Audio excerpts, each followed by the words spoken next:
Okay, so today I'll continue a little bit with some further thoughts on dimensionality in general, perhaps toward the end, and maybe we'll do some discussion.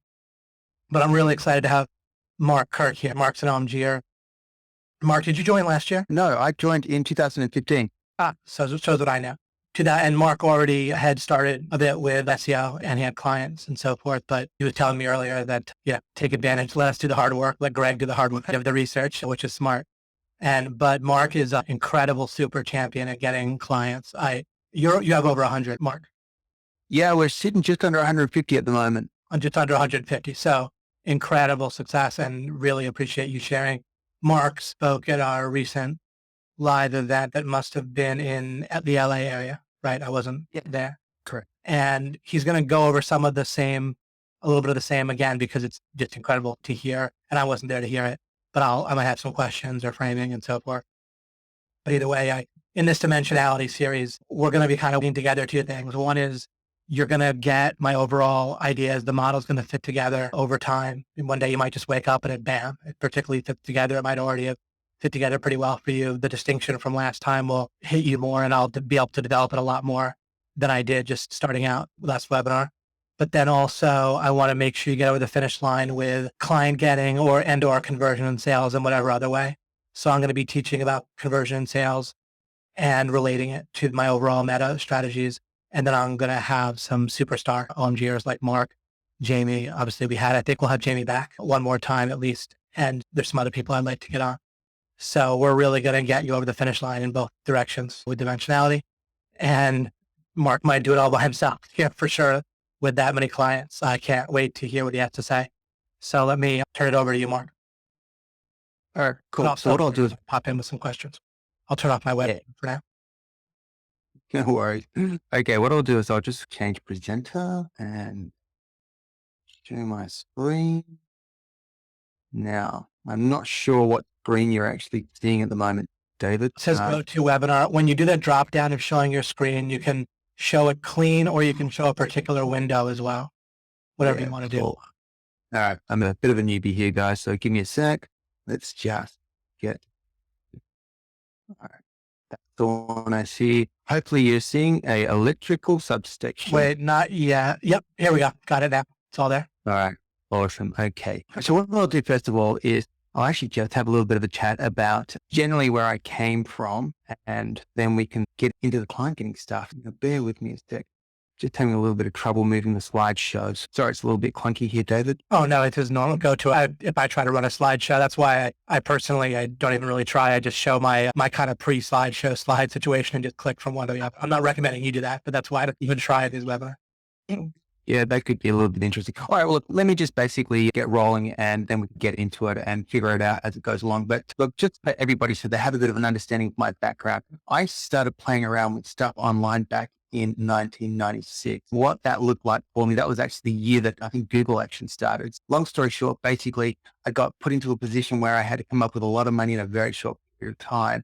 And the way that I did that was by basically creating a website online and selling toys, Transformer toys, lunch boxes, you name it. And that was the first experience into selling stuff online. Back then, I actually didn't even know what I was actually really doing. I didn't know that the opportunity that we now all have to be able to essentially market to the whole world was something which was going to actually happen. So long story short, basically moved forward from that. I kept on selling stuff online for years and years, but back then it wasn't even called SEO. I just built a website, found a product to sell, and tried to figure out how to actually get it to rank to a certain level. Picture that you see actually on the screen here, and I will figure out how to actually get rid of this and move on to some of our other slides. So it reminds me of something when you're saying that while you're also trying to figure that out. Mike and myself, we would do product launches with people where they would have a business that they wanted to launch, like a business. And we would generally be getting affiliates helping with that. And then all the marketing that goes with that. But at one particular time, it was pretty hard to get enough affiliates. And so, we just stumbled across, we made a YouTube video and ended up getting a lot of views to it. It ended up ranking. We still don't know quite how we did to make it rank back. This is maybe probably close to 10 years ago now. But that's how we saw the power of search engine optimization, because that really drove our whole launch, was just the leads that came from that YouTube video and some others then that we started posting, and we captured them on our site and emailed them. So. Very cool.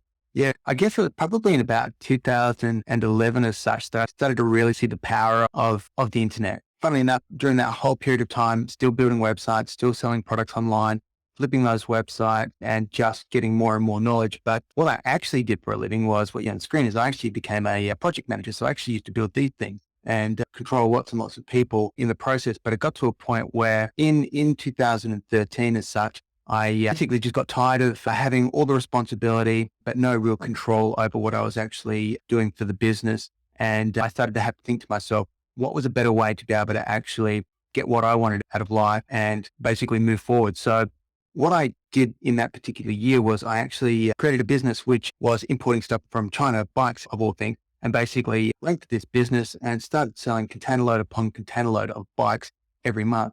And what happened out of that was a friend of mine saw what I was doing and said, could you actually do this for me?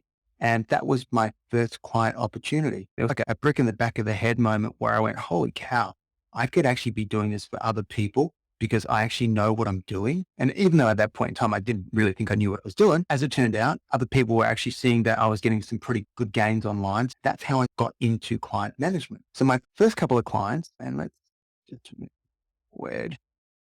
So my first couple of clients I actually picked up in 2000, end of 2013, 2014. So one was a buddy of mine. The other ones I bought the contract because at that point I thought to myself, wow, I could actually get out of being a project manager and I could start actually running an SEO agency. So that was at that sort of pivotal What do you point mean in when you life. said you bought the contract?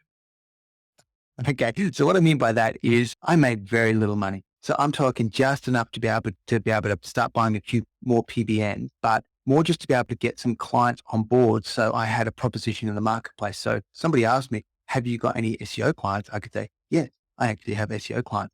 So I just did the numbers and went, you know what? One of them was $350 a month. So it was nothing. It was such a small amount, but that $350 a month enabled me to go to market and say, yes, I have clients. Because I think one of the big things that we have issues in our business is that people don't trust us.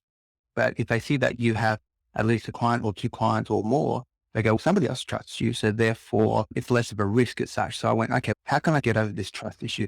And it was just a case of going out, getting a couple of clients and yeah, literally doing it for pennies on the dollar. So that's how I got my first couple of clients.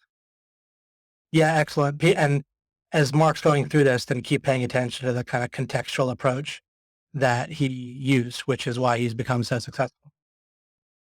Alrighty. The next thing I did, and this is literally a leak straight out of the OMG handbook is, and there's an interesting story about this too, but is I went out and I joined a BNI group. Now, I'm not saying this is for everybody, but for me, I just found that if you've got half a personality, you can talk to people, you're not afraid to actually stand up and be confident, you'll pick up clients as such. Now, what they say is never sell to the room, but the reality is they're all small business owners in that room. They all need marketing. And if you're confident and you add value, it's like anything. People will say, hang on, I want to have a chat to you. I want a bit of what you've got. And that's basically how I started to grow the business. Now, what I did find is that there was a lot of dead ends. So it was talk to this person. No, not interested. Talk to this person. No, not interested. Talk to this person. Oh, hang on, I've got somebody that you should talk to. And you'd be able to help them with what they need. So it was a lot of, and maybe for every 3 no's, there was 1 yes. So that's how I spent the end, my 2014 and my 2015. It's really just For the yeses, were mm. they what we call like SEO splitting with that term, or what's the usual term? Yeah, so I did a couple of things. This is where it differs a little bit from some things which other coaches preach, but I started off and I was adamant that I was going to sell every single contract at $1,500 a month. And what I found was that not everybody could afford that $1,500 a month. Right. So then I asked myself the question, is some money better than no money? And I went, yeah, it is. So then what I did is I figured out how I could peel out the service a little bit. So yeah, do an SEO splitting. So what I ended up doing was with some clients who really desperately wanted to work with me, but couldn't afford, I just found out what their budget was and tailored a package. So what I ended up doing was picking up a lot of clients around that $700-800 mark. And we were just ranking, and when I say we, it was just me at that point in time, but we were ranking 2 or 3 different keywords for them for that value. So I started to pick up quite a few littler clients at that smaller range. But once again, it was enough to be able to start growing the business and to be able to get more opportunity in different areas, but also to be able to get a broader base of niches that I'd worked in, which enabled me to go to market on a grander scale. Good. So once again, contextual, and the opposite of contextual would be saying, no, it's got to be 1,500. Also, let me ask you this, for those first few clients or this first 10 or so forth, next 10, how did the context go? Like, meaning if you were to parse out what are those people that said yes, could you give some of the sequences of that number of contacts, how it all went when you talked to them? Was it just like you both showed up to BNI meetings week after week and had a little bit more contact? Did you get a meeting separately, talk on the phone, give them some materials? What kinds of things led to the yes, if you could share that? All right. So I had a methodology behind it because I thought to myself, I don't have anything else to do during my day. So I am just going to spend as much time as I possibly can with these people because people buy from people that they trust. And the way you get that is by just finding out more about them as such. So it's a very structured approach to networking. And you have about an hour and a half with people, but then the whole idea is that make a time to catch up with other people who you're interested in afterwards. So my first real decent client, the first person who really trusted in me was a chap who had actually just started a investment property business. And from him, he actually introduced me to a couple of friends of his, which then actually grew the business even more for me. So yeah, so to put that into context for you, David, basically I just spent all the time I possibly could with these people, just really giving them value. I did a lot of free analyses on their websites to find out, just to give them a little bit of a helping hand, even from a conversion point of view. When you've built and sold as many websites as what I have, and in all different kinds of niches, you just start to learn what things help a website convert better. And even on that point, and something which everybody really needs to understand is that although our primary role is to basically get a website to the pointy end of Google, the reality is that if that website doesn't convert, you're not going to keep that client for very long. So these days, what we do is we actually help. If we see there's glaringly obvious things on a website which are stopping it from converting, we'll just tell the client that needs to be rectified, because it's self-preservation for us. The longer we keep a client, the more money we make, but also the more they make, so the longer they're going to stay with us. Wow. So I'm really glad I asked them. And this is something I can really help people with additionally as time goes on in Dimensionality, and maybe I'll work with Fletch on this and such. Does any like maybe one or two things come to mind that of course you can't teach a whole website conversion lesson, and I know it's to the various websites, but is there like one or two things that pop in your mind that you looked for or noticed or showed them to correct or point out? Yeah, look, and this is where it's crazy. This is the simplest of things, right? And we see it so often, it's probably 1 out of every 3 websites that we see that simple, stupid stuff like the contact number is not easily available. It's in a contact tab. So somebody actually has to click off the homepage to actually figure out how to get in contact with a owner of a website. So you think about the whole KISS principle, keep it simple, Simon. You don't want to make people work to find out how to get in touch with you, because if you have to make them work, they're going to click off. Other things, for example, is strong call to actions. So when somebody goes to a website, they're asking all these questions. It's not a website as such anymore. It's a business. When they go to the business online, asking themselves, like, why should I trust this person? Who are they? What do they do? Do they know what my issues are, my problems are? So what we suggest to clients is, if you know the questions that people are asking you when they call you on the phone, why don't you actually try to answer those on the website? Now, I'll give you a great example. So a building inspector of ours. Now, for those people who don't know what a building inspector is, it's basically just somebody who goes and checks a house out before it actually gets bought by a new purchaser as such. So to figure out if there's any issues with that house that they need to be aware of. So we've got a very successful building inspector. And what we've done for his conversion is, we know that people go to the website and they want to know whether they can get a building inspection within 24 hours. They want to know whether he's actually a licensed builder or not. They want to know whether he delivers a report on that same day. So it's those little questions. If you can answer those questions that people are actually asking themselves, you're halfway to winning the battle. And that's what secures a client as well. Oh, that's go. And it communicates that you're established in your field, you know what's going on. Just the fact that you're putting the questions in the first place means that you. Exactly. I'm sorry. Exactly. Yeah, this is nice. I'm so glad I asked this. I'm glad you know the answer. Yeah. So little things like that. So during the whole process, I always try to add that extra value. So I try to basically make myself different from all the other people out there. So it's really that relationship. You got to make sure that the relationship, and I really banged on about this in LA, is that relationship is super, super important, because the reality is every man and his dog is calling up your client these days to be able to get their business. So what is going to tether them to you and make that relationship stronger than anything that they may get from a call of somebody spruiking the next greatest best thing? So it's how do you make sure that you can combat against that? And that's by giving them extra values, by building that relationship. What were you specifically when you went to the BNI, you were giving them value, talking about their website and the conversion. You said you try to spend as much time with them as possible. Were you like going to a restaurant with them? Were you going to their place of business? Like you would talk to them on the phone and then meet them just wherever? I know this might seem like an odd question, but there's a way that I kind of want to picture this. Yeah, sure. Generally, a lot of coffee shops, that kind of stuff. Okay, good. In a environment where it was friendly enough to be relaxed, but not so friendly that you let too much come out. But sometimes also in their office space. But generally, if I could get them actually out of where they work, and look, at the time, I was working out of the home office anyway, so I don't want people coming over to my home. Yeah. So just a lot of Exactly. like, I'll meet you at Starbucks and we'll go over your website. We'll go over my site analysis. We'll talk about your needs, like that sort of thing. And then you would talk to them and say, and then would you say, would there be like more of this, they might have even more specific things they would want from you and say, sure, let's meet in a couple of days, that kind of thing, or what? Yeah, exactly. Okay. Exactly. That's right. Yeah. Give them a little bit of a taste of what's available and ask them questions, get them actually thinking about what their goals are, where do they want to be, future pace them, but not actually give them all the answers. So like you got to give them the why, but not the how as such. And so you would actually pay attention to leaving them wanting more. Would you have some kind of strategy where, okay, I'm meeting this guy at a coffee shop. I know how much I want to give him and I know how I want to get things to continue with him. I can picture OMGers meeting with someone at a coffee shop, but then without realizing it, ending up confused about how do I end this meeting? How do I ask for the next meeting? What do I do from there? Do I just ask if they want to buy? Like, how do you continue the process with people? Yeah, I think you've got to be a little bit intuitive to how the conversation is actually working, because if somebody's really, really keen, if they're really interested in what you have and they've demonstrated that they've essentially got the budget to be able to work with you, close them there and then, that's pretty much given. However, I think we're all smart enough to be able to figure out if there's something a little bit missing from that particular point. Now, I'd love to be able to say that I'm a stone cold killer when it comes to closing, but I've closed enough to be able to know that if somebody's not quite right and I close them then and there, they're going to fall out of the funnel pretty quickly. So it's a matter of gauging what more that they need and just being really brutally honest and saying, what is it that's stopping you from actually moving forward with this? What more do you need to know? Right. You know, if you build that relationship, enough with people, most likely they're going to tell you anyway.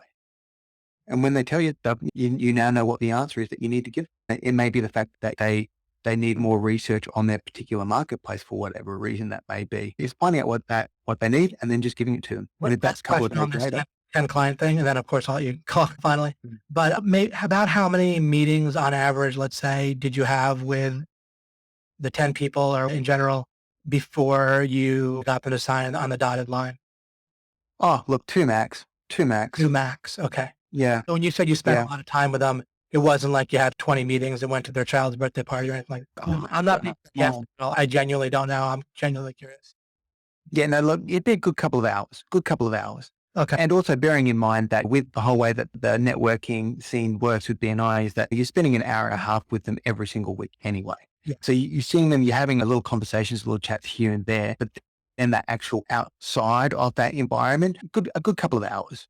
Great. Okay. That's super helpful. Thank you. Cool. All right. So I guess at that time, I didn't really realize what I was really doing. But what I actually did notice is that every now and then I'd actually come in contact with somebody who now I basically call a super connector. And that's somebody who could actually introduce me to the many. So instead of doing all this hard work and going out and speaking to individual people, I started to figure out that if I could actually meet that person who was already working with my client, I could build trust with them. They're the people who could actually introduce me to multiple of people who need to work with me. So that was what came out of the 2014, 2015 year, was the realization of going, hang on, every now and then I meet one person who introduces me to 3, 4 people. And the first real, and we'll move on to another slide, but one of the first real big wins for me was I met an accountant who obviously works with businesses, but he was very interested to actually introduce me to all his clients, but also a girl who runs AdWords. Now, traditionally, you'd think that AdWords is our competitor in the marketplace, but one of the biggest issues and she's now a very good friend of mine, one of the biggest issues that she had is every time she'd actually introduce a client to an SEO, that SEO would fall face of the earth within 3 to 4 months. So all she needed was to be able to work with somebody who wasn't going anywhere and that she could actually trust. Now, when I actually met those two people, basically within 12 months in 2016, I went from around 10 clients to 40 clients. It was just a really quick growth. And it was so much so that I'd sit down in their offices and they'd say to me, they'd open their book and say, who do you want to meet? And I'd go, well, I want to meet that guy, fences. I want to meet that guy who does locksmiths and all that kind of stuff. And that's where I really figured out that relationship and actually meeting that person who could introduce me to the many was a fantastic strategy. Great, great. Now, I guess one thing that I probably need to cover off on as well, David, is my city SEO. So we have really good, strong positioning. In fact, Luke, who was on a couple of weeks ago, he's actually just pipped me but we'll talk about that later. So we have strong positioning, but what I find is that I get maybe from every one lead that comes through the website, or client that comes through the website, I pick up 3 through networking. So it's a huge difference when it comes to that kind of stuff. Where we use the My City SEO is we use it from our positioning point of view of credibility more than anything else. Yeah. So we will pick up clients. And in fact, we've just picked up a client this week through the website, which is great. But once again, it's more of a credibility point of view because I also figured out that I can't just rely on a really strong ranking to be able to drive clients to the degree that I want to drive them. And here's the reason why, once again, doubling down and really figuring out that how do I meet more connectors? Yeah. And once again, of course, the contextual approach. I think most people on here have probably heard me talk, at least my spiel about wings and getting to them. Oh, and I don't know if it was in mostly my info product, which most people might not have heard, called MAM. But then I really talked about how a few of the people almost everyone we know comes from a couple of people, those connectors. And people tend to undervalue connectors. There's a way that these other SEOs, for example, who there were other, I think you implied, or pretty much in essence said directly or implied directly that the other SEOs had a chance with one or both of those, the accountant and the AdWords girl. She's actually referring people to a different SEO first, and they did not take her seriously enough. Like, bottom line, if they had taken their own business themselves and then her seriously enough, they would have kept their referrals from her. Am I getting that right? Or am I missing? Oh, 100%. Absolutely. See, and I harped on that with people. I'm sorry, I don't mean to jump in, but just, I mean, you have to stop and think how profound that is, people. Several other SEOs had what Mark had. All they had to do was take things seriously and value that connector highly enough. And have millions of dollars at this point, right? Over $4 million. All of it, 100%, not even 99%, 100% of it comes because I valued Mike. I did my part, but still, just like Mark does his part. But the fact is, I valued Mike Long properly, while other people, they valued him, they paid lip service and so forth, but not to the serious extent that I did, not close. It's crazy to think that so many other SEOs, all they had to do was just do a competent job, and they couldn't even hold it together to be serious and competent. Like, they didn't have to be super duper superstars, right? They were already getting her referrals. They just couldn't even hold it together to be competent. That's my rant. I'll turn it back up. Oh, but it's so true, David. It's ridiculous. I laugh at it to this day. So many people just don't even turn up. You're either in the game or you're not. And that's what basically separates the people who win from the people who are basically the struggle bunnies and grind or try to grind each day. And look, to put that into perspective, this method over the last year, we've brought in well over 100 clients. We're nearly up to 150 clients. And I say nearly up to 150 clients because, and you and I are having a bit of a chat about this before, that you basically take 2 to 3 steps forward, but then we're 1 step back because for whatever reason, a client will basically fall out of the system. And we have a really low churn rate, but it just basically happens as such. But we've built the majority of our business just up to the back of who we actually know. Yeah. And as I said, you can have great rankings, but there really is no substitute for having a super connector in your corner working for you. Give another example. My AdWords partner, she's fantastic. Caught up with her yesterday for lunch. And she's introduced me to another agency in our town, which she's been working with. She's got 7 clients, and he sent me an email last night, asked me how to do a few little things. I don't mind giving a little bit of value up front. Sent me an email this morning saying, your friend speaks really highly of you. When can we catch up? So I catch up with him next week, and that becomes another white label partner for her. And so she's now introducing me to even more connectors. So it just snowballs. It's just ridiculously ridiculous how well this actually works when you get the hang of it. And when you You actually, have to be the best in the world. Like it's not that you had to prove to her that there was no one in the world better than you. You just had to be confident and serious. That's yeah, the crazy thing. exactly, exactly. Alrighty. So this is the point in the clients where we basically look at value of clients and how they came to me, how often they refer.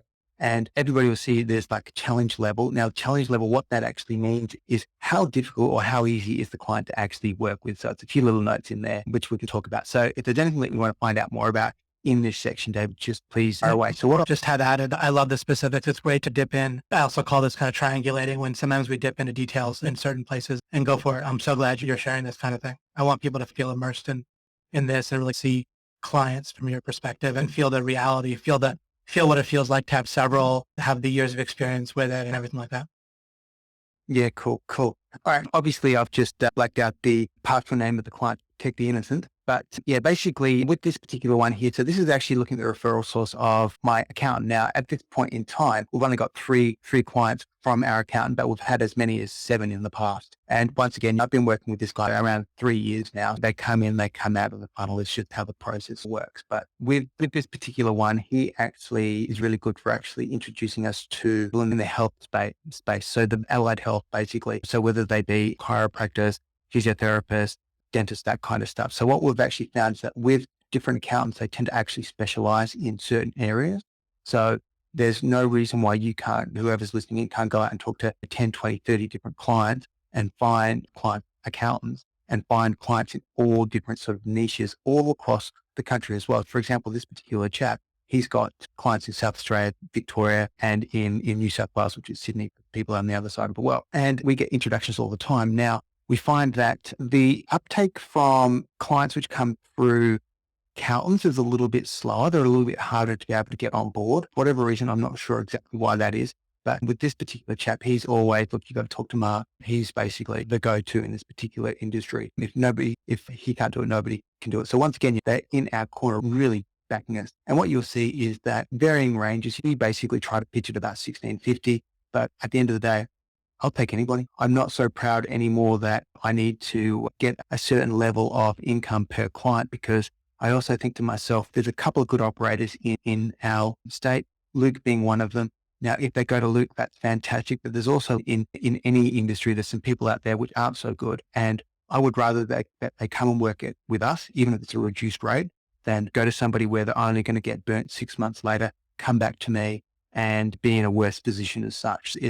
Once again, is some money better than no money? In my opinion, it certainly isn't. And I know that this isn't for everybody either, but it grows our business. It puts bums in seats and all that kind of stuff. So why not? No, I think Moving on. you're right about that. Just completely right. I don't think anyone's going to, any OMGer listening to this or peer is going to not have success because they find a way to work with someone for $1,100 rather than more if necessary. And you have And how do you, let me ask you this. I don't want to jump in on you can finish your first thought first that you were going to say, but wait, let me just ask you, do you want to complete a thought that's in your head? all good. Okay. All good. You go. How do you tell the difference, or how do you keep it from being too much of a slippery slope? Where do you just go by intuition, which works well, which obviously works well for you, or do you have any kind of strategy or system to share where you keep a floor on your prices for the most part? Do you know what I'm saying? Where you go ahead. Yes. Look, I always pitch them high. Plain and simple. Because you'd be surprised. The worst thing that could ever happen is I've had this, and it hurts. It almost makes me cry.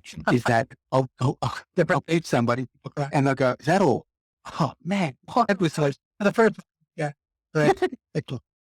I had this maybe 3, 4 weeks ago, and I'm talking this is like a $5,000 contract. So it was a big boy, and yeah, he goes, "Oh, is that all?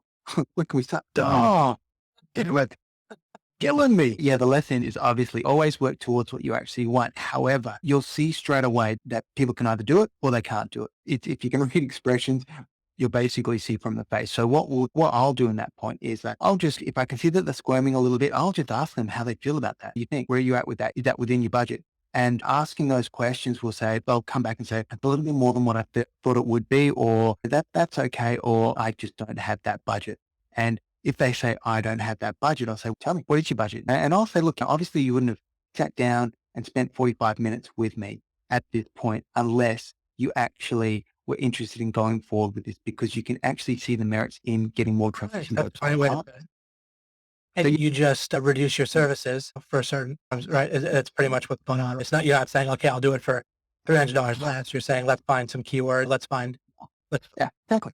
That's it. It's just basically less service for less price. So for example, if we started at 5 keywords, we just drop it down to 3 keywords and we find out what we can work with them to be able to get them into the fold. Because also that I know once we start getting them results, and because we make sure that we hook into their analytics and we talk to them fairly regularly, we can actually see when they start to get that positional movement in the ranking, they're getting more leads, that they're actually starting to get more sales.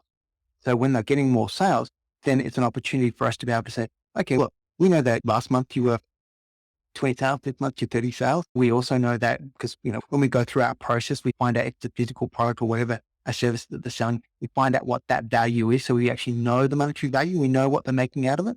And then we can go, okay, look, you're starting to get more movement. You're making more money. Let's look at actually increasing the budget, because if we were to rank this keyword for you, that's going to expose you to X amount more traffic to the website, which can potentially mean that going to be Y more money in your pocket. Once again, it's simply that velvet ropes, just walking them through it the whole way, getting to that tangible outcome. And we've had contracts which have started at $600 and they're up to $2,200, $2,500 now, just through this method. Awesome. Let me ask you, that brings another question in my mind, which is how it kind of reminds me of my own industry, where people ask, like, when can I expect results, or how much, or how. Anyway, what I wanted to ask you is so it's apparently like a very common thing for you where you'll rank people and their website and their business is good enough where they'll really see more money coming in like that. Then I guess even if that doesn't happen, then at least you just understand, okay, this person wasn't that good a client, a prospect for SEO in the first place, right? How does that shake out for you, roughly speaking? Okay, so I think I'm understanding the question. So If I'm not, Fraser, do you want to? yeah, maybe if you could, Dave, that'd be right. Let's say I'm your prospect and I can't afford that. My questions kind of stands whether or not we change the price, but let's just give the example. I can only afford 1,000 or even 500, and you say, okay, let's just try 2 keywords. How common is it pretty reliable that then you'll rank them and their website and their business they will see the money coming in more? Like, yeah, for the most part. Of course, they won't, right? Just on my join OMG, and no matter what we do, they might not make money. They don't take it seriously. They're not ready for it. But then there's a lot of people that, hey, why don't you see it working? Is that kind of exactly with you? Okay. Yeah, look, I'll give you a great example. So we've actually had one of those just this week, and it breaks my heart because we've got amazing results for this particular company. But as it turns out, what they can't do is they can't actually close a deal. Sometimes it doesn't matter how good you are. If the person who's basically answering the phone of the leads that you're driving to their business doesn't know what they're doing, it doesn't matter. And that's literally something which has just happened to us this week. And it was a client on the lower end, and it's just, unfortunately, it's just part of the process. And they said, it's not you, it's us. But you would say the majority by far, and there's no right answer to this, but I'm just trying to, like, the majority or like the majority by far or about half, how consistent is it that once you rank people that they can really see the money coming in? Oh, look, it's probably 90%. 90%. Wow, that's good. Well, now that's great to know. Good. And I want OMG people listening to this to have the sense, and if they run into either end, that it happens to run into where you rank them and they won't. I'm sorry, continue that. But that's huge for me to know the percentage too. I didn't even know. Yeah. I mean, look, get wind. And once again, understand their business and you know how to talk to the client and you actually make them understand what you're doing for them. The reality is some of them only need one sale and be able to justify the expense. Yeah. But they may not necessarily understand that. So you need to actually talk to them. And that's when, you need to find out what their product is. And so say, for example, if it's a home builder, and we've got lots of home builders on the books, and for us, they are fantastic clients because they've got big budget. And reality is we just need to get them one win, not even every month, and they're in the money. Okay. If it's say, for example, he just sells one house a year from the work that we've done, that's goal, because we know that they're going to make $50,000, $60,000 on the back end. But of course, we're not just going to sell one house for them each year. We're going to sell multiple houses for them, right, or give them the lead opportunity to be able to get that job done. So once again, sorry, I didn't need to cut you off of the thought. Yeah, just going to say, once again, it's just knowing your client, knowing their numbers. The thing is, it's a partnership. It's what I was saying before, that relationship that you actually develop. Now, I would love to say that I don't talk to my client. In fact, I've actually got somebody who talks to my clients for me now, which is a wonderful place to be in. But the reality is, the more you talk to your clients, and I'm not talking every single day, but if you're talking to them at least once a month, or I have a customer liaison girl who basically gives a call to all our clients every 2 weeks. and it's just 5 minutes. Hey, how you doing? What's going on in the business? How's life treating you as such? But we have that relationship with them, but we understand their business deeply, so we can actually know whether if they're going through a hard time and they want to basically blame us for the fact that they're not closing many leads, we can look at the back end and say, hey, come on, John, this is the reality. We know that you're actually getting enough leads. Where's your funnel not working correctly? Where are people basically falling out of the website? So once again, it's like providing them value, but it's also building that relationship it's a partnership. It's like we're in their business and we're in their business for good. We've got clients now which have been with us for 4 years. Yeah. And yeah. And what you're doing is building your understanding, like separate from even a bad payer like you have there or someone else. And by giving these calls, learning about them, it's not just that you're building that one relationship, but you're just learning stuff, right? Like about, again, their industries that come up again and again for you, right? You just have this breadth of knowledge now of how to play it. Exactly. So it's just that value exchange at the heart of everything that we do. And this works with with getting the network referral partners and your clients. Is that value exchange. It's making sure that it's a mutually beneficial process that relies on more than just that transactional exchange of money every single month. Good. Let me ask you one other question. How important is like keyword understanding? And I'm even guessing that it's not very important. It's dead obvious, but I'm wondering, is there anything you do? Is there any angle with creatively understanding keyword that's relevant for you? Or is it all pretty obvious keyword stuff? Look, I think it's all pretty obvious, but once again, my experience is don't let the clients choose because they don't, whereas we do. Okay. We've got access to all the tools which basically show us the volume. But having said that, if it's a lower end client, once again, you could ask yourself the question, what keyword is going to get them the best bang for buck here? But also, what's the low hanging fruit? Because the sooner you can get them a reward, and what I mean by that is as soon as you can put money in their bank account, the more inclined they're actually to like you and also to spend more with you. It's not always go after the big keyword, which is going to take 6 months to get ranking. It's like, where can you get the wins? And you know what? We change keywords for clients. I don't have a problem with it. I tell them, I say, look, we'll put X amount of months work into this, and this is what's going to happen. We're basically starting afresh. But as long as they know what they're getting into, once again, you've got to do the best thing by your client. And for them, you get them calls, you get them leads, they're going to love you. Yeah, great. I appreciate that. And mostly it's once you understand what you just said, it's mostly common sense to figure out which keyword to go to combined with the basic keyword research tools that people use. Yeah, exactly. Okay. Exactly. All right.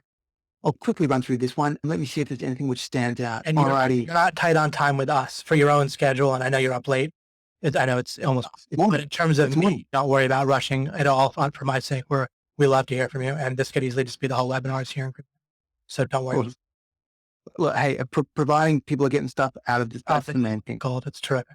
Unbelievable. Yeah, cool. Thank you so much. All right. So if I look at this particular one here, everybody will see, and it's been on the screen for a while now, but referral source is Words Partners. Now, there's one, my friend, she's now a very good friend of mine, predominantly is my AdWords supplier. So if I have a client, which we say, look, you need to go with a blended approach, they always go to her. Plain and simple, because she's been so good to me, so good to my business. But I do talk to other AdWord partners out there and she gets it. She's quite okay with it. I'm not cheating on her or anything like that. Once again, I guess the point is not to be afraid to actually talk to others, but you've got to have that sort of that relationship in place to be able to do that, because you're cheating on your girlfriend. It may be fun at the time, but really when everybody finds out, it's not that cool. So better to be transparent and really honest with it. So yeah. So if I look at this one here, what we find is generally that the higher up the client in the chain, so the more that their business is worth, the way that relationship you have with them, the dynamic of the relationship actually changes.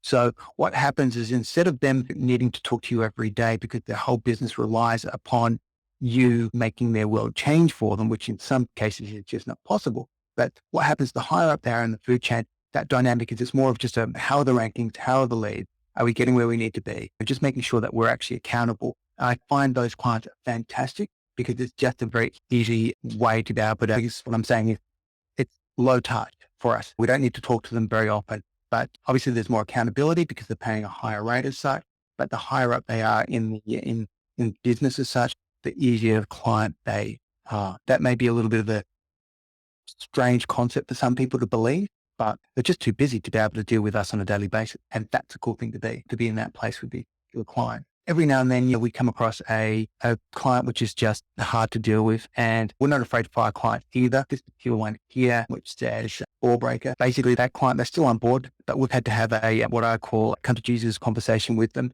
where it's just not working. The way that you're actually demanding our time and this kind of stuff, it's not conducive to us going out and doing that work. The point here is for people not to actually be afraid to have that conversation as well. Sometimes you just need that you mentioned that you still have them. This is quite a lesson based. It's not, oh, we got rid of this person. You kept this person. So people should I really want to hear. This is great. You did do the math, 12 times nearly $1,400. That's good money. So what we do I like the way is, man, I love my clients, but I love the money that comes with it. Great. The idea that you can be like, I talk about respectful, aggressive, and alchemy. And you kept it. You had to talk to him, but you kept that. And of course, you knew that you might not. But anyway, cool. But it's awesome. Like, I just want to point out how it's a very different lesson than the cliche lesson of, I got rid of this person. It was terrific. Of course, that can be fine, but it's also nice to hear that you were able to talk to them and then you even kept them afterwards. Oh yeah. Look, firing a client is very cathartic. There's no doubt. And when you get into that position, it's a really wonderful position to be in. But having said that, you got to look at it from a business perspective, and that is, what are they worth to you? Do you want to keep them on your book? And can you navigate around that issue? So what we've done, now I'm fortunate these days, I basically have a business partner which works with me, and he's got a bit of a different personality to what I do. And what we do is, if there's a client which we flag that we're just not getting along with and we just can't communicate with because it's just too much of a difference, we'll just swap out. And my business partner will step in and he'll actually take over that particular contract. And now in some instances, it means that contract becomes alive and it just keeps on going on to the end of day. Sometimes it just means that we get another 2-3 months out of that particular client. But once again, 2-3 months times $1,400, money. Yeah. That's in my bank. And we know that we do a good job. We know that basically we'll move heaven and earth to be able to get these guys to where they need to be. And we're not afraid to say to them, if there's something wrong with their website or they need content or whatever the case is, we're not afraid to say, you got to step your game up. This is where your issues are. It's not just you relying on us to do all the work. You got to pull your finger out and do something as well. So it's taking that relationship and going, okay, well, if they're difficult to work with, that's cool. Is there a workaround? And sometimes there's not, but sometimes there is. We had a question from Lynn. Were you giving money to the super connectors? And if so, what? Yeah, good question. Sometimes yes, sometimes no. And look, white label in itself it can be an absolute minefield. And I'm willing to have a bit of a quick chat about that too, if need be, David. But so super connector with AdWords partner, no, absolutely not. She doesn't want any money whatsoever. All she wants is somebody that she can rely upon and refer to, as simple as that. Right. Others, they want a clip, and that's cool. I have no problem with that. But if they're going to get, like I said, 10% or 20%, they need to earn that money. It's not just a matter of them giving me the client and we do absolutely everything. If they take a commission, they manage the client. And that in itself is a bit of a mind. I was going to say, because if they're managing the client, then sometimes that like being an obstacle, right? In front of, like a stumbling block in front of you and the client. Yeah. Look, ideally, I prefer to manage the client myself because it's just easier for us to talk to what we need to talk to on a reporting basis. But if they're going to manage the client and they're going to take a clip, what we do is we just educate them. I'll just say, look, these are the issues. This is what you're going to come up again. This is, and what we find too is with white label clients, I'm sure everybody knows what that is, but that basically people who essentially relabel our services as such. With those guys, some are really good, some aren't. The ones which aren't good are the ones which just basically expect that they can just take the report and give it to the client and not actually give them any value behind that. Those clients flip really quickly. Not great for business. They come, they go, and nobody wins, and especially the client. It's got to be a win for everybody involved. So what we do these days is we actually determine who we take on as a white label partner, but also what we do is we educate them. Really important. And like, that value, you're providing value to the white label partner in addition to just addition to the obvious. You're finding that extra win-win, just like you do with the conversion with a client, right? Where it's like extra value for you, and everyone's better off. And obviously you keep them better and so forth. Oh yeah, exactly. Once again, if you take it back to that whole self-preservation thing, the better they're educated, the more they're going to be able to provide value to their client, but the longer they're going to stay with everybody, and we all win. It's the win. You're constantly looking for finding these extra value exchanges that are, again, that are really, I think that's really adding up for you, right? Where you're not just looking at the minimum value exchange, right? Which people do, right? That even these bad white label partners, like you talked about, they're looking for like the minimum value exchange, right? That, we'll make the sale and that's all we want to do. But you're not looking to do that. And killing it for you. Oh, exactly. Because I want to keep these clients forever. You and I were having a bit of a chat before, and my goal is 2,500 clients. The only way I'm going to get 2,500 clients is keeping all the ones that I collect along the way. Once again, how do I do that? Yeah. All right. So having a bit of a look at this one right here. All right. So this is an agency, which is a really good chap, this particular guy, but he wasn't at first. I didn't think he was. Once again, benefit of the doubt. So this particular chap here, he actually used to work with another agency as such. And I thought he was going to just be somebody who came into the business and pretty much didn't provide any value, talked a big game, but just basically fell out the end. This guy, I was pleasantly surprised. So now what's not actually on this particular slide, because we've moved on from a couple of months since I actually did these, but he's now actually given us a couple of clients worth $13,000. So two more clients, two big high-end clients. But it was one of those things that once again, we actually said to this particular chap, look, this is our concerns. These are our fears with you. And he just said, look, I get it. I understand. That's not who I am. You may have heard it's not true. And now he's one of our biggest clients. He manages the clients, luckily. So where you've got the challenge level here, if he's getting issues, he'll actually come and talk to us about the client and we'll tell him how to be able to manage it. So once again, don't write off referral partners. If you obviously got to make sure that you've got a bit of a process that you go through to be able to vet them, because they are going to be presenting your brand. But this guy really surprised me, and he's worth a lot of money to our agency.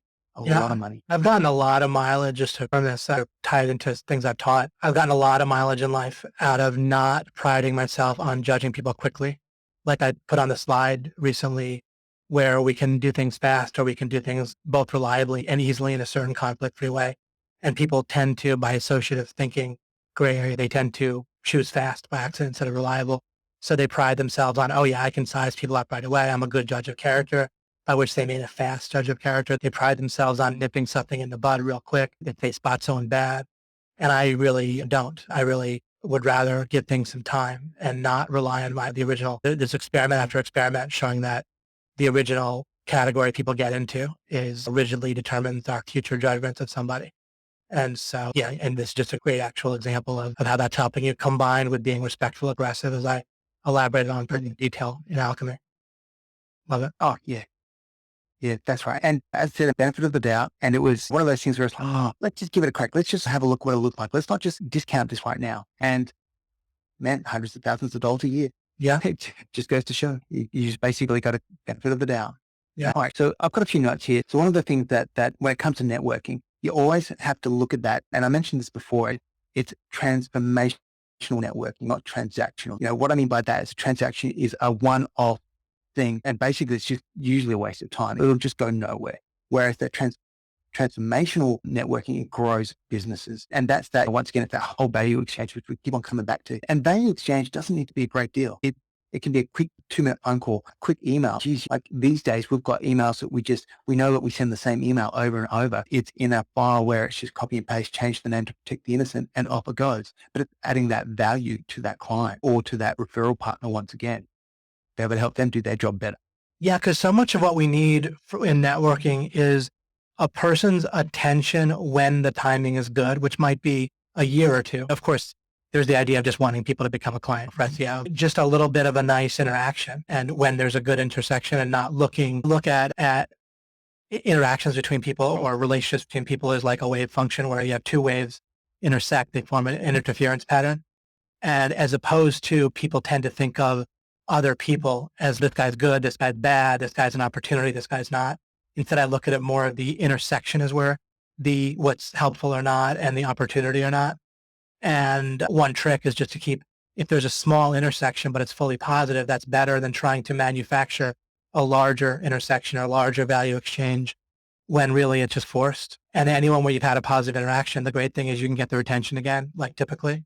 And then when it's a good timing later on, when you look at it like a wave function, then that can change in a year, the intersection between the two. There might be a great opportunity. It might be a great timing, right? And so you have just a nice positive interaction. You can get their attention, then you wait till it's genuinely good timing, perhaps. Or maybe they'll just contact you. They know who you are and that you're available, and they'll contact you when it's good timing. Anyway, I feel like, there was one question. Let's see if we can slip it in here. There's a good one. Suleiman asked, or I believe I'm pronouncing it right, but if not, I apologize. How do you keep the clients after the SEO campaign of 8 to 12 months is over? Yeah, super easy. Look, the reality is it's as simple as that. That's it. Is that sure you can stop the SEO, but the reality is, and this is what we say. This is exactly what we say to the client. Is that all right? So there's a couple of things. One, you can stop the SEO, but the reality is, do you think that your competitors are going to stop? So what will happen is, sure, there's going to be a bit of a sort of an SEO echo as such for a little while, where you'll hold that position. But the reality is, if the client, their competition is out there actively doing SEO, they're just going to jump over the top of you, and they're going to start to take your leads and they're going to grow their business. And so it's like a if this, then that kind of scenario. The other thing that I always say though, as well, is that if you're spending $1 with me and you're making $5 or $10 or $20, whatever that figure is on the back end, You want to test. why would you ever stop? Yeah. Yeah. Why Right. would you ever stop? Madness. Right. It's an investment. And you know what? And Dave, I've got clients, as you said, which have been with us for 4 years, and man, they are paying a lot of money. And they're like, we've got one client where he's now got 3 businesses with us because we've made him so much money over that period of time that he's been able to go into different sort of niches within his vertical as such. And he's paying $2,000 the first website. And in fact, that first website started at around $1,250, is now $2,400. Plus, he gives us money to write content for his website. And it's all these different little verticals that we've been able to add value to his business within. And it's because we positioned it correctly. It's like, why would you ever stop? If you spend $1 and and this guy makes $37 on the back end, why would you stop? And I think you just definitely answered or addressed something Joseph said, which is, I think something we all have a sense of. But he was saying, have you noticed a correlation with lower paying clients and a bad payer category? There probably is a correlation, but I'm guessing that you might say, so what? I was thinking the same thing. Even if there's a higher chance they're not going to be good, why not? Why prejudge? Why pride yourself on rushing to judgment? I would guess, but you certainly can answer that yourself. Yeah, that's it. Exactly. It's you know what? It is what it is. Not everybody who's low on the lower end is hard to work with as such, but what tends to happen is that lower end client, the money means just that much more to them. It's getting that result because they're a smaller business. That may well be their entire marketing budget. It's once again, it's how do you position that? And we've got processes in place. And like the thing that I hate the most of anything else is chasing up money. Hate it. Chasing off money. I like that. Actually, in OMG, we have something very similar. Like my inclination, if someone writes to us and they're thinking of becoming a member of OMG and they're like, man, I really got to make this work. My back is to the wall. My inclination is to think this person probably is going to wash out.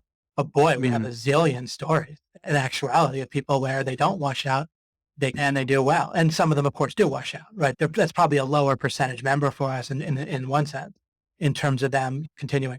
But so many people do succeed, right? So why guess ahead of time? Yeah, once again, don't prejudge, don't pre-label. I've got clients which are $2,000 a month and they're terrible payers as well. Generally what we do is we'll get them either on a direct debit or we'll get them on a PayPal, but just some of them are just invoiced whether we like it or not. And the other ones which are difficult sometimes to get that money out of, but these days we're pretty forceful. If your bill's not paid, we turn it off. In 7 days, this is how it works because we can't carry you and we know what we're doing for you as well. It's like, can't have your cake and eat it and not actually pay for it.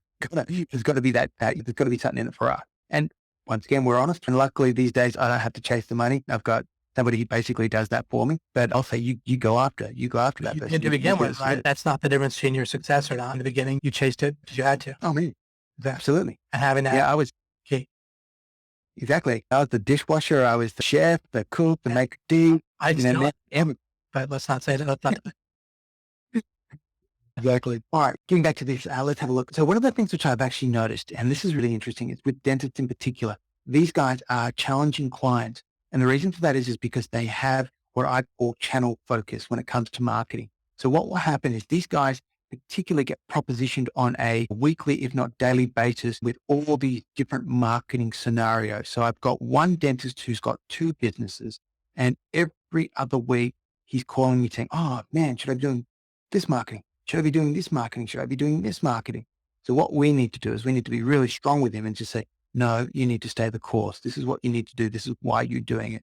If you change right now at this point in time, this is going to be the fallout. So it tends to be dentists more than anything else that we actually have this issue with. And it's not just an isolated incident either. So that's something which people can maybe take away. If you are working with dentists, make sure that expectation in that beginning is set up correctly, and because they will stray. Not because they want to stray, but the reality is they get hit by so many people trying to blog them different products. Sell them different products that for marketing that they just don't know, but also the highly intelligent people, and they're not afraid to do a little bit of research. So I had one dentist, which has had a lot of bad spammy backlinks. He just annoyed somebody and they just hitting his website every single week with ad links. Once again, they don't really know what they're doing. So they're hitting them with a lot of no follow links, which is interesting. But what we've had to say to him is that we may actually need to look at another different marketing avenue when we're going forward as such. But for the time being, you need to hold the core. You just need to basically double down, stay here because this is what's driving the result. All these other sort of marketing ideas where you may be dropping flyers and letterboxes and stuff like that, unless there's some tangible way of tracking that there's an outcome, how's it going to work? Whereas with SEO, the good thing is that when you've got your analytics set up properly, you can track whether it's working. And it's really, we say we're a data-driven agency, and that's exactly what we are. We don't guess. Other OMG. So there's no guesswork when it comes to how to do best practice SEO. But when it comes to the data doesn't lie. It's either working or it's not working. And we can also figure out where their sales system basically falls down. And if we need to give them that value to be able to keep them in the funnel because they're paying us $2,000 a month, and it means that I'm going to get $2,000 times 6 months, I'll take it. I'll do whatever it takes. Nice. Hey, you ever had a quick question? You use legal contracts, right, with your clients? Or no? So yes and no. So we do letter of agreement. So an LOA. We do have terms and conditions which are wrapped around that. And we do say to people, once again, expectation, you're going to be working with us for 6 months. Reason is because this is basically minimum of how long it basically takes. But the reality is you're working with us for 12 to 18 months. So if you want to get out early, there is a payout fee. And that is, we went out and we paid a lawyer $6,000 to put together a really tight T's and C's. And you know what? Sometimes we need to enforce them. Sometimes we just need to direct people's attention to that and also reposition them and say, hey, we told you in the beginning it was going to take X amount of time and we're only at this point. But yeah, we do. But we call it a letter of agreement. Yeah, it's a little so bit nice. Combination of terms and conditions, letter of agreement, and just being clear, which is, of course, being clear up front is always going to be your best baseline strategy in addition to whatever else you do or don't do. Great. Good. Probably not much more to talk about on this particular slide. Sometimes you get clients which are party animals and fun clients, but they're also a little bit dangerous. But surprisingly enough, they're great when it comes to referrals. If they like you, they find any opportunity to be able to tell their friends, who are, funnily enough, usually business owners as well, about your business. And that can be a lot of fun. It can also be a little bit dangerous as well because you have more nights on the good stuff as opposed to not. But yeah, that's maybe another story. On this particular one, so this is the question that we always basically ask ourselves when it comes to who works with our client. Plain and simple, the answer is pretty easy. It's AdWord agencies, it's social media agencies, web developers. Web developers are fantastic. Reason for that is that, in my opinion, they've got a very flawed model, their business model. So basically every single month that they need to go out and they need to get, as soon as they deliver a website, they need to go find a new client. Okay, they're going to pick up a little bit on the back end when it comes to maintenance and hosting fees and all that kind of stuff, but don't pick up the kind of coin that we do. Really easy to be able to go to those guys and say, hey, refer me to your clients. And you can basically, if you manage the client, you can get 10, 20% on the back end. And for these small web developers, that can be $200 a month times, say, 5 clients that they refer. That's an extra $1,000 a month they've got coming into their bank account. The web developers are really good. And the reality is as well, is that if you pitch it properly, these guys need to work with us, plain and simple, because they want the best for their client. And you can't just build a website and expect it to be found in Google these days. 10 years ago, you'll attest to this, David, it was easy. We could just basically do anything and change the metadata, and more than likely it'd pop up in the pointy end. But these days it doesn't. So they actually need us. You can't just build a website and expect for it to rank. You have that conversation with them, they get it. And sometimes, sorry, you go. Oh, nothing. I was just saying that I love how you call it the pointy end of Google. I think, Mike, we got to start using that. If you don't, can we use that phrase, Mark, or you, Mark? I think pointy end of Google. So, right. Marketing agencies, of course, really good. These ones, they take a little bit of effort because generally, unless you're talking to the top dog, you go around in a lot of circles. So what I do these days is I find out who owns the business and I sit down with them because they're the ones who actually get it from a commerce point of view, but also from a client point of view of keeping those clients happy and delivering the best results. Because all these guys, all they ever want to do, I say this is hopefully not a flippant statement, but all these guys, what they want to do is they want to provide good value to their clients and they want the best for their client. But generally, people are good and you get a couple of dodgy people out there, but if they can find somebody that they can refer to on a consistent basis who's going to get the job done, who gives, pardon my French, but gives a shit, they'll actually work with you, send clients in droves to you. And of course, the other thing, Something, what you said is simple, but it's still just great to hear. I mean, And SEOs, we work with SEOs as well, funnily enough. So we do a lot of white label because once again, we've found that some SEOs, what they love about what we do is they love going out and selling it. But when it comes to the actual delivery, the back end office, they're not so keen to get that done, or that just basically gets in the way of what makes a day enjoyable for them. So these days, because we've got so many clients, we've got a big back office, and we do that for a lot of SEOs. Once again, they know enough about what we do to know whether it's best practice or whether it's not. They know how to be able to talk to the clients, which is great. And all they do is just go out and basically sell, and we deliver the back end. And yeah, that works out really well. nice. Fair enough. So Infusionsoft partners. Now, this is an interesting one. So these guys are really cool to talk to as well. So this slide has changed a little bit. Picked up some really some larger clients since I put this slide together. So we're now at 5 clients from this particular chap, and basically we've got, let's see, I think it's around $6,500 more in the kitty each month because of this particular guy. Fusionsoft partners, once again, they work with our clients. These ones, we tend to find that it's people who have a really good sort of maybe a little bit more e-com. That e-com's something big that we're going into right now, because once again, these people that the condition, they already know what the marketplace is. They know that they need to spend money to be able to make money. So it's a very easy fit for us to go in. Some markets are a little bit more difficult than others. For example, this health food vertical, super challenging. But once again, Stephen Floyd put together a great little set of videos about e-com and how to be able to get the best out of it. If people in the past had an opportunity to work with e-com businesses and has turned it away, you don't need to. There are ways to do it. What we do is we focus on the categories as such, because if the site's set up correctly, it's architecturally correct from an SEO point of view, all the stuff that we do is going to filter down into it anyway. So it's going to help all those little line items pop up as such. So yes, I get the point. Don't be afraid of looking at e-com. For us, it's making pretty good coin. So glad you've reinforced that. Thanks. Really pushed to get that in OMG, and Steven's put a lot of work into that. And good. Again, I like to have different angles for success, and so I really put that. I'm so glad you're reinforcing that for people. Yeah, it's killer content. It's really good. And once again, it's just SEO. We all know how to do it. It's just a matter of, once again, positioning that client, making sure that they understand what it's all about for what you need to do for their job, but also telling them that if their site's not good enough, if it's not up to scratch, it needs to be. And this is the opportunity where we get to give back to our referral partners. So say, for example, if the site sucks and it needs to be restructured, I don't want to do the work. I know how to do it, but I don't want to do it. So what I'll do is I'll go out to one of my referral partners and say, hey, here you go. Can you fix this for me? And we've negotiated a little bit of a better rate, so the client wins as well, but everybody wins. And that's what it's all about. So let's see. So what else have I got on here? All right. So this is here just really talking about figuring out who's in your network right now. Also defining where those gaps are in the network and then going out and covering off on them. And all it really is just a simple phone call. It's not that hard to pick up the phone and say, hi to whoever it may be. This is Mark from SEO Marketer. I've heard some really good things about the way that you manage your clients in your particular vertical. I'd love to have a chat sometime over coffee because I may have some clients that I can actually refer to. Is that something you'd be into? And they're either going to say yes or they're going to say no. It's as simple as that. But the people who are afraid to actually pick up the phone, or even if you just send it, an email is better than nothing as such. But that's how we've built our network as such. And these days, because we've done it so often, and I've been at it for 3-4 years now, I get people who I met 2 years ago who weren't able to refer to me back then, but now that they can, it starts to basically come in from that angle as well. There is not necessarily wasted time when you actually do this.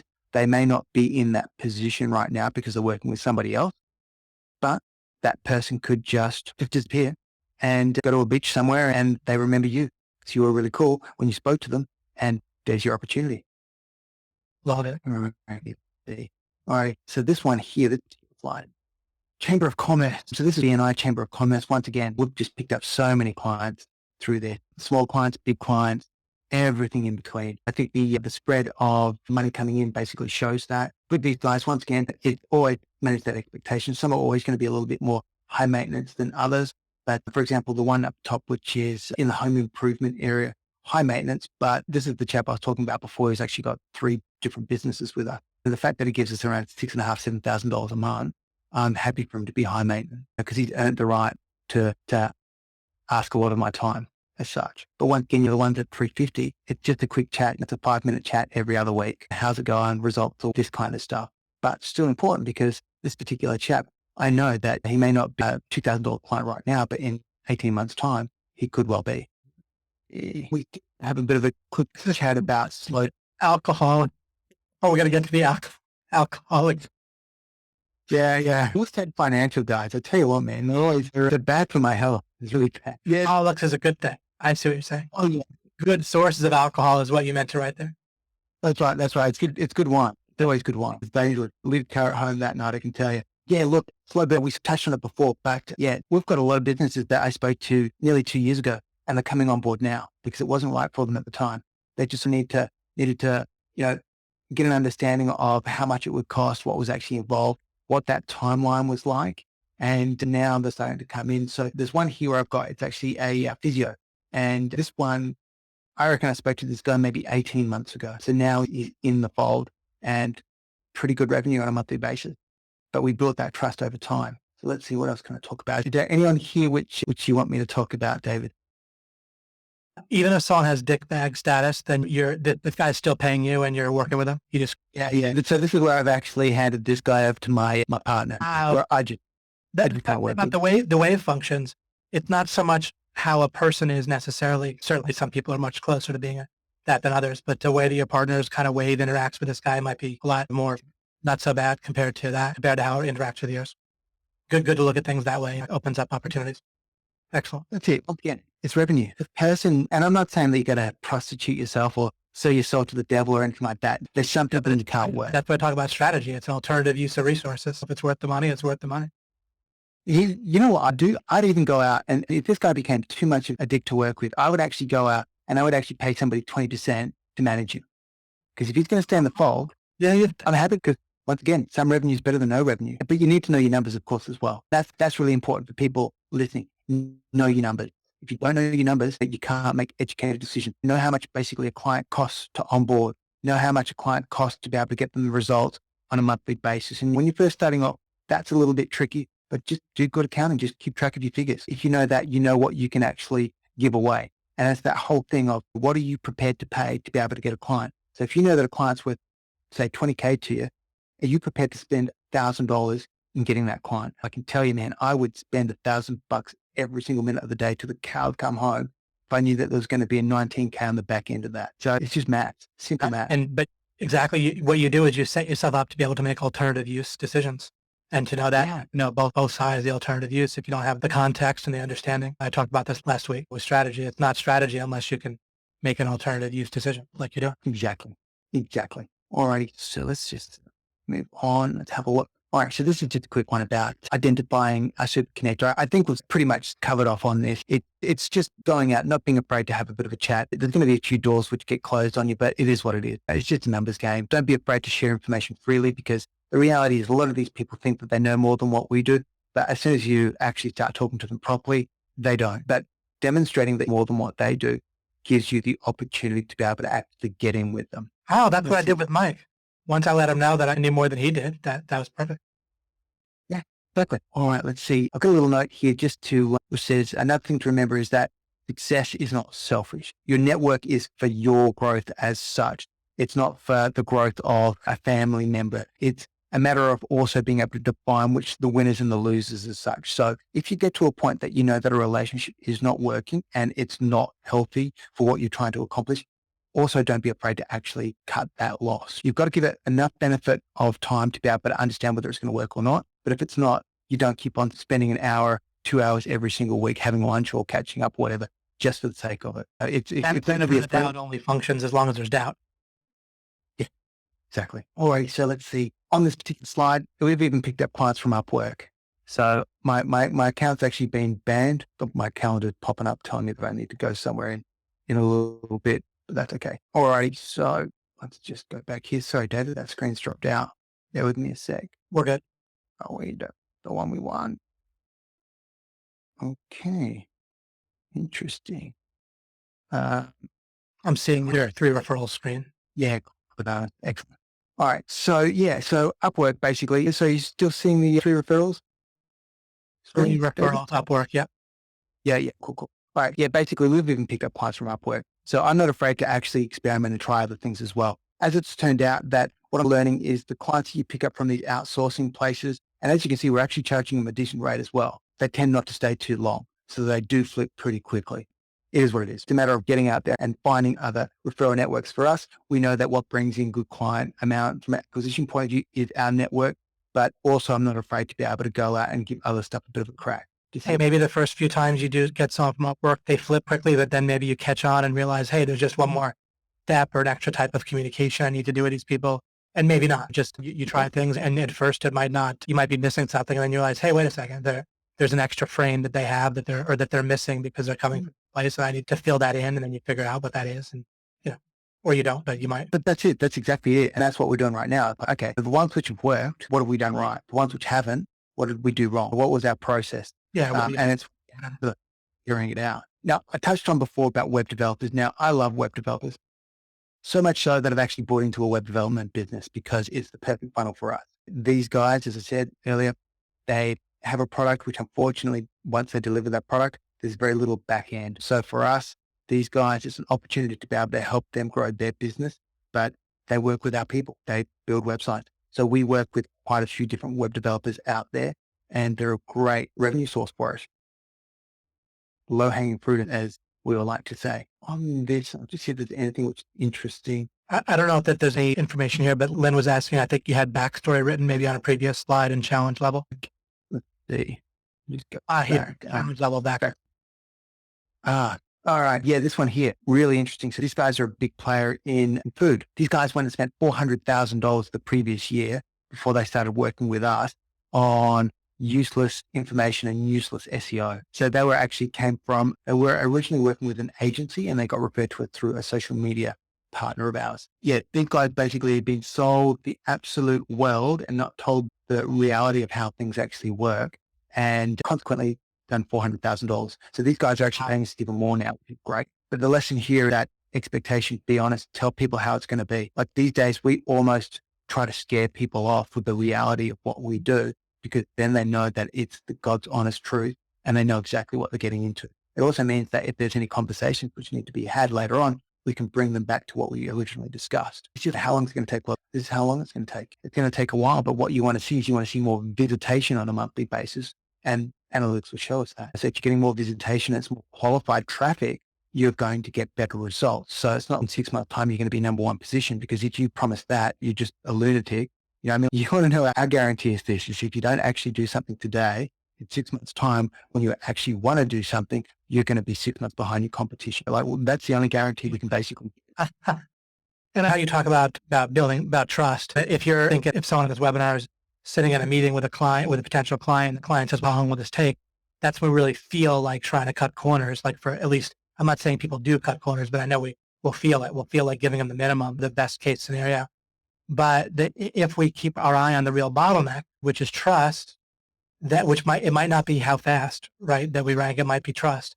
And you might actually, the answer that is more likely to make the sale may well be, it'll change from potential client to potential client, but it may well be giving them a longer time frame than they've heard before, because that might sound more honest to them. So again, you never know exactly what's going to convert for a particular person, but keeping in mind the real bottleneck, like I talked about, which is trust in most cases, rather than how fast can you, then the longer time frame can actually help with that. That's it. Exactly. It just makes everything easy going forward. Yeah. If a brand new website is built and they've never had any SEO done, and they come to you and they want to go into a market which has been established for 10, 15 years, and it's highly competitive, and if you don't tell them that, hey, we've got a lot of work in front of us, and reality is you're not going to really see any great results till the 9 to 12 month mark, and even then you're only going to get in the game. You're not going to be at the pointy end. If you don't have that conversation, shame on you, because you're not setting up that expectation. But it means that all those phone calls or those meetings are going to be really uncomfortable. And do you want to be sitting down, God damn, I wish I'd actually spoken to them about this back then? Or do you want to actually just manage that expectation right from the get-go and have it a reference point? You know, because they're the client. You can't go back before the contract was signed and actually try to walk into it. Never really do it. If it's any conversation after the agreement is not the same as one beforehand, of course. That's it. Yeah. So web developers, obviously low hanging fruit for everybody. Definitely need to go out and get those. Let's see, on this particular slide, these are all just referrals. So obviously when we get good results with clients, we ask them for a referral. This is nothing new, but a lot of people are afraid to actually ask for a referral. and it puts money in your pocket. How do you ask for the referral? What we do is we always attach it to a point where they're seeing some kind of success, obviously. Yeah. We should get them in that right frame. Timing, the main angle on asking for all is timing. Not the Yeah, reward or whatever, but the timing. That makes perfect sense. That's it. Say, for example, if they've I had a great example the other day that we work with, $5,500 contract. Gives me a call and I just wanted to tell you that we just landed the biggest contract so far. Thanks so much. And I said, that's awesome, James. I'm so happy for you. And this wasn't my exact words, but it's along the lines of, cool, man. Who else do you know? Do you know anybody else that we can help? And it's as simple as that. Who else can we actually help? If you're getting some success from what we're doing for us, surely somebody else. And it's actually, you know what? I do know somebody, and it's a lawyer. So guess who I've got a meeting with tomorrow? A lawyer. You just got to ask. But with timing. Yeah, exactly. You got to have good timing. If you haven't spoken to them for 6 months and you're going to call them for referrals, yeah, it's going to be a little bit of a uphill battle, and they're probably not going to look favorably upon you. But the reality is there's no way that you shouldn't have a touch point for that long. As I said before, we reach out and we touch every 2 weeks. And you know what? Even if they don't actually answer their phone, I don't care, as long as we're actually making an attempt, because it'll be my girl, Lizzie, to think, hey, it's Lizzie here from SEO Market, just touching base with you to make sure everything's okay. That's all there needs to be. No need to call me back. Just wanted to see how you do. And that relationship, it's always there. Keep everything so much stronger. And so it means that the tough conversations are still easier. Yeah, let's see. I think we're getting towards the end of it. Web developers, obviously, lots of files. Stirs massive perfect. Yeah, okay. So feel free to if we're the lesson, but otherwise, either way. There's I'll pretty much it. Facebook group about this. Yeah, I could tell you some stories, but it's not for this show. It's for sure. Yeah, so we had to pick up some people that basically did have a nefarious past. Once again, I don't actually deal with them. It is my business partner. They actually run through a third party. They actually do have legitimate businesses, and we talked long and hard about it. And it was one of those things of, okay, who were they? Who are they now? What did they do in the past? Is that something that we can actually accept, having somebody like that potentially on our books? And we made a decision that it was something for us to basically go down that road. And look, having said that, those guys have actually referred 7 people to us. Pretty good decision. Yeah, absolutely. Yeah, so there's a bit of board reporting every now and then. E-com does, you can see there's some pretty big figures here in e-com. And this just goes to show what I was saying about Stephen and his training. Go after it. If you've got an opportunity to work with people in the e-com business, the sale is so much easier. They already know that they need to spend marketing dollars. And if their business is somewhat successful as it is, once again, if you can prove to them that you can provide value and you manage that expectation, it's money to be had. Yeah, a lot of money. And getting towards and white label. As I said, once again, we do lots of white label stuff. Works out really well. If you don't manage the expectation with the agency and you don't set that up correctly, it does become quite a challenge. So what we do, for all of our white label agreements these days, we don't wait for them to actually build their client and pay us. We bill them directly. They have to pay us. If they have issues chasing up money, that's not my problem. So we make that really clear. And that's probably the biggest challenge, is that they think that they can wait on being paid to then actually pay us. Our agreement is not with the actual client. Our agreement is with them. It's just pointing out, just saying, hey guys, this is what you're responsible for. This is what you're getting into. And it's also just making sure that they've got enough knowledge to be able to understand how to manage a client, how to be able to talk to a client. And we still have strategy sessions with our good white label agency. So we'll get them in and make sure that they're educated. We'll talk through how they can do more stuff for their clients and all that kind of stuff, to give them that value. But yeah, every now and then you just get somebody who just wants to take that 20%, absolutely nothing. And those guys are the guys that clients come and go, and it's challenging. Correct. Yeah. So that's, getting towards me. But one of the things that underlying current, which people have probably figured out, is that churn is not a cool thing in any business. It takes a lot of effort to be able to acquire a new client. So you want to do whatever you can to actually keep hold of them. And so it is that, as I said, biggest battle we have these days is that every man and his dog out there apparently knows how to do SEO. So therefore, they're going to give your client a call and try to actually convince them to come work with you. And generally what's going to happen is they're going to go and they're going to pitch such a low ball offer that, it's going to sound attractive. So if you don't have that relationship, you're not going to hold on to your client. Yeah. So that's really it, David. Oh, is that all? Jeez, I don't even know why we had your webinar. My goodness. Matt, thank you so much, Mark. I can't even believe this is just incredibly wonderful, just coming on. And of course, just to help us out and to help people out. Unbelievable. Boy, do I appreciate what you've done, what you've shared. Absolute pleasure. Look, I've probably got about 5 minutes I can hang about for if there's any question, but then I've got to get to an appointment because guess what I'm doing? I'm going to go talk to somebody who's a potential white label partner. Oh, great. What time is it over there? So for me, it's 12:15. Yeah, 12:15 p.m. I think I've been asking most of the questions as we're going. So let's see, guys, you have 5 minutes. Lots of thank yous. Stellar interview style. Yeah. Cool. I get a little bit of credit too. I like that. I hardly have to do anything and I get credit. I always try to get credit no matter what. No matter what I do or don't do. Pick up a little credit. One thing. Sorry to interrupt, David. One thing I should probably just mention as well is that so it sounds great that you've got nearly 150 clients and all that kind of stuff, but one of the challenges that people need to take into account is that as you grow your agency, you really need to start thinking about your processes as such. It's a matter of, it's great having a lot of clients, but if you can't deliver on what you got to do, you're not going to have a lot of clients. If you do a task twice, create a process. That's basically how we try to work things in our business. Yeah, good rule of thumb. Right. I have something similar. And including that I don't try to create a process for someone will be doing something that's a one-off. And they'll think, oh, this is a menial task. I need to have a process for this. But sometimes just things come up and you just do them and you don't have to make a process because it doesn't come up again. That's it. Do it. Yeah. Shema, could he share about his learning process with studying OMG materials and the balance of study with application? Keep in mind, Shema, that Mark did know some SEO pretty well and had some clients before he got started with us. Let me go to Suleiman real quick, just because this might be more of a targeted question, like Shema's question, by the way. But have there been cases where you're not able to rank in the promised time, and how do you handle it?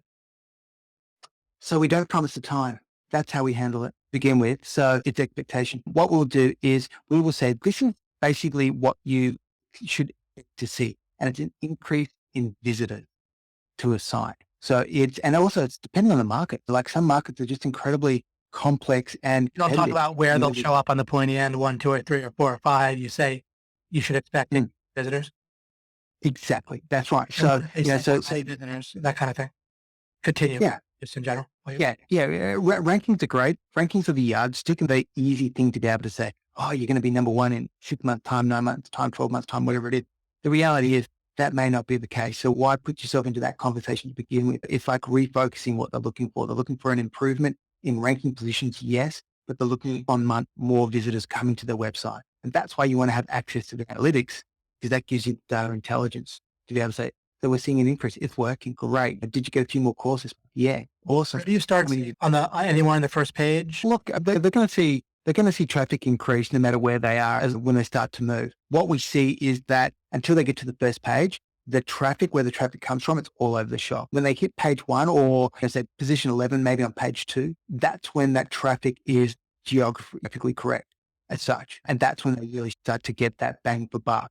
But once again, it's like some websites move quicker than other websites. What about when you realistically hit a point where, it's been one way or the other, people have some sense of how much time, and then it just be one of those times, or it hardly ever comes up, or what? Like if it's 12 months and they can't see many increase in visitors, or it's just so rare it doesn't matter much, or yes, sometimes it just doesn't come up, but generally, so say for example, if there's an increase in visitors, in any market, there's only so many visitors available as well that you've got to remember. So it's understanding the numbers, but if they're on page 1 and say, for example, they're around position 7, position 8, and we've done great SEO and it's worked previously on other sites that have been in that niche, what we'll do is we'll actually look at what the site's missing. So is it the fact that they've been lazy and they haven't added any content for 12 months? Those little things. So then we'll go, okay. And this is that whole educated conversation the whole way through the process, is that if you want to compete with your competitors, you've got to be doing at a minimum what they're doing. From an SEO point of view, we'll take care of that. But are you adding fresh content? They're adding fresh content every week. So once again, it's making sure that people understand that we're not their savior,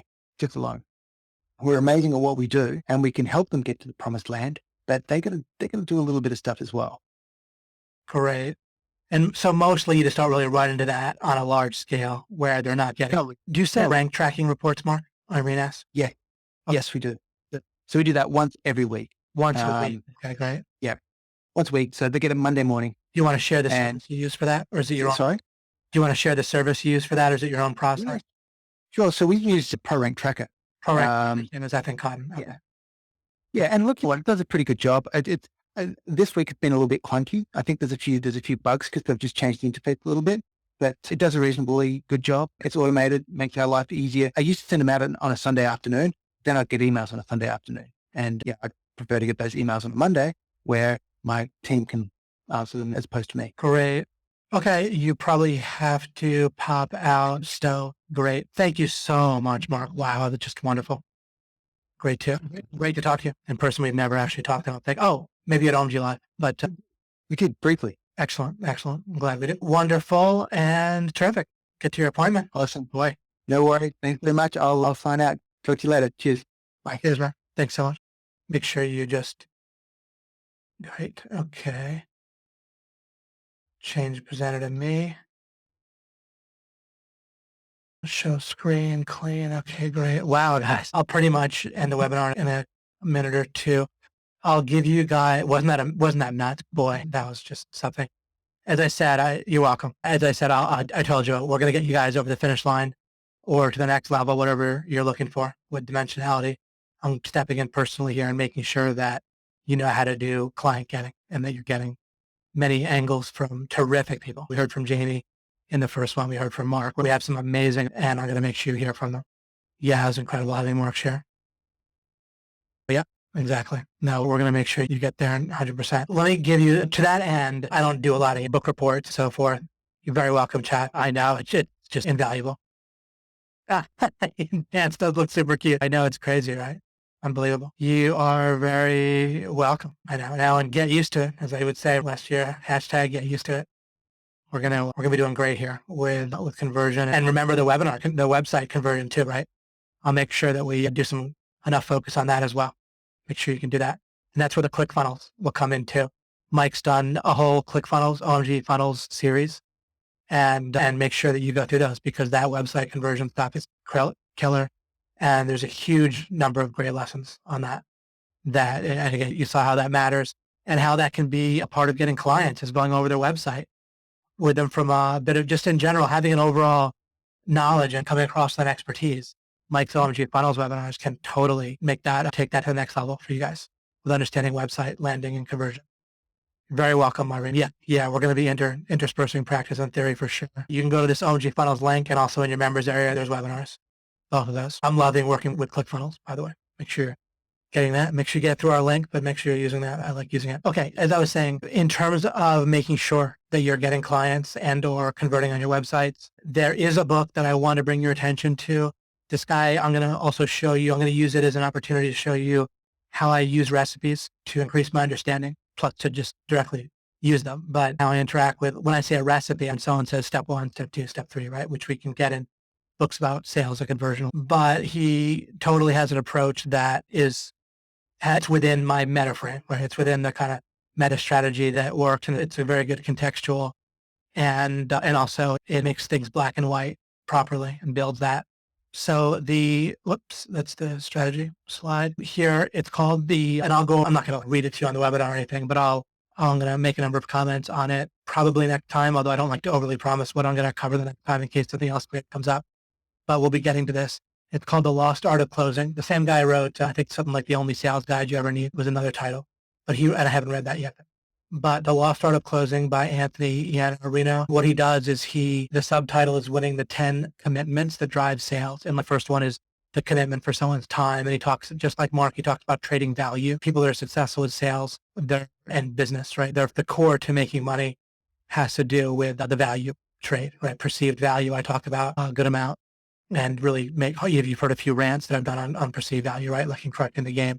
If you listen to my info product mastery course as well, I talk about that. But making money revolves around fundamentally the core concept is really value and perceived value, understand the difference and relating that to actual value as well. But it starts with a perceived value trade and then business, right? You can divide that into product, traffic, and conversion, like I talked about. But anyway, his first commitment that the guy talks about is the commitment for time. He doesn't look for, by the time the ninth commitment is the one to buy, right? By the people that have trouble asking for the money or closing, instead of trying to figure out just the right thing to say to close or the right method when you're going directly after the close, or even the idea of always be closing, instead of that, by the time you're closing, you contextually won, like I talked about, right? Where you win, then attack. By the time you go to close, it's almost as simple as just asking if they're like a lot of the way Mark phrased it, right? Where is there anything, are you ready to move forward? Is there anything in the way of moving forward at this point? That kind of thing. But that's not the magic word for the beginning, right? That's in the ninth commitment. And you don't necessarily have to use every single part of the recipe in the future exactly as this guy gives it. Although I like to try recipes whole cloth, at least a little bit. Like I'd like to try things, just have people say, just to get a sense of what I can learn from it. I don't follow recipes that people give to see whether it works or to see whether I'm cool enough to make it work. I use it, like always, to increase my understanding. And sometimes they'll just work, right? And that's great. But even something that works, if I don't understand it, it's often going to stop working, especially if it has to do with conversion, right? The market changes, things change, and conversion methods and lines that used to work and don't always work. Another good thing about this book is it's focused on business to business sales, whereas some other sales training, including some that sometimes some angles in OMG, might be focused on more people with experience in selling more to prospects outside of business, right? That are more just like consumers in a different way. But this guy really does business to business sales and focuses there. And so it's pretty apt to getting clients, especially. I'll talk more about it in the future, but I wanted to give this to you. Remember, when I give you a recommendation like that, like this, it's like I'm really telling you 100 things or 1,000 things because I'm targeting just this one thing, leaving out 999 other possible books, or at least 9 or 99 other books you could read. But this one really is going to hit the spot for you guys and clear a lot of things up and give you a great strategy or recipe. But also his strategy, like his overall way that he looks at things and his process is terrific as well. And that's how I often judge things. I look at people's process. Great. So I might give that link there. Ah, super. Great. The other book by him. That's his previous book. Terrific. You made the wrong decision. Just kidding, Alan. I haven't read the other one, so I'll certainly read the other one too. But definitely he has a great process. Natural killer closer and intuitive sensor. That's great, Maria. So terrific. When can you start talking about the book, you mean, or what, Brian? All right. That will pretty well wrap it up today. I have a number of things I'm excited about elaborating on the foundation we built about the gray area versus black and white distinction. A lot of great stuff to share with you there. And so you're going to get a lot more out of dimensionality too, once I'm able to build on it. I'm getting a lot of good feedback from that webinar and the first one, but also there's a lot more to come, and you're going to get a lot of more value from that webinar itself as we use that and build on it. I explain more detail about that distinction. I have some really terrific stuff to share with you. My favorite client question. So when can you start? Terrific. Wonderful. Okay, guys, not much to say right after Mark crushed it like this. Wonderful. Appreciate you guys very much. Thank you for sticking with us here and sticking with me. And we're going to wake up one day and find out that we won all over the place, in addition to all the wins you currently have. You're welcome, Alan. Welcome, Sajan. Welcome, Dave. And everyone. Welcome, Adrian. Take care, all. Have a wonderful, wonderful week. Very appropriated. Excellent. Glad I'm appropriate. You're very welcome, Maria.